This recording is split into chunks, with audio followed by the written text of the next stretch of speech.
coming. Thank you, Mayor, for letting me talk. We had our selective enforcement program going on where sporadically our guys were put out on Overlook Avenue at various times of the day. Fortunately, we were able to issue some summonses. We wrote 155 speeding tickets since September 1st. 10% of those were on Overlook Ave. Even bigger than that was the number of vehicles we did stop. We don't keep track, it's impossible to keep track with our records management system of exactly how many car stops from Overlook Avenue were recorded. However,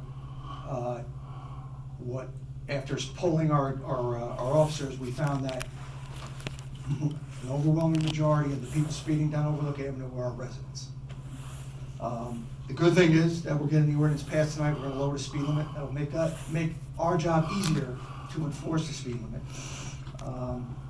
And on the back end of that, as far as what we also found out, we did our own research, as far as being a cut-through street, we got GPS and Waze apps working against us, because if you set up in Parsippany and you want to get to River Road, it's going to send you through Overlook Avenue, and vice versa. If you're on Route 10 and you want to go to Parsippany during high traffic hours, it's going to send you down Overlook Avenue. So that, unfortunately, is out of our control. However, we're getting the speed limit lowered to hopefully protect you guys.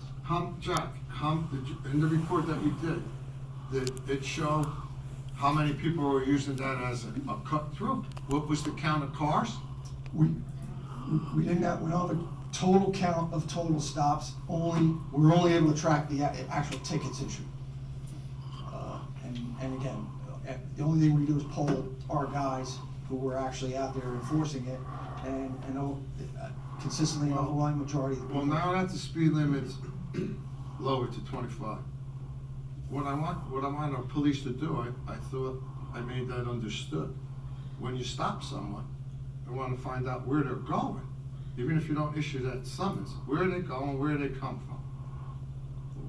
What I want to do is I want to find out if that truly is a cut through, or if it's just our people going through here. And, what hours does that happen at? And if it's a cut through, it's going to be, I believe, during working hours or rush hours, and that's the time that we should have the strongest police presence there. You're exactly right. Looks like most of the time that this traffic summonses were issued were between 8 and 9:30 in the morning, and in the afternoon, 4:30, 5:30. So that would indicate that people are cutting through, either going to or coming from work. So mostly out of towners. Yes. A lot easier to give a ticket to an out of town, huh? No comment. We enforce it fairly. Good answer. Okay, so I think you did a good job. Does anybody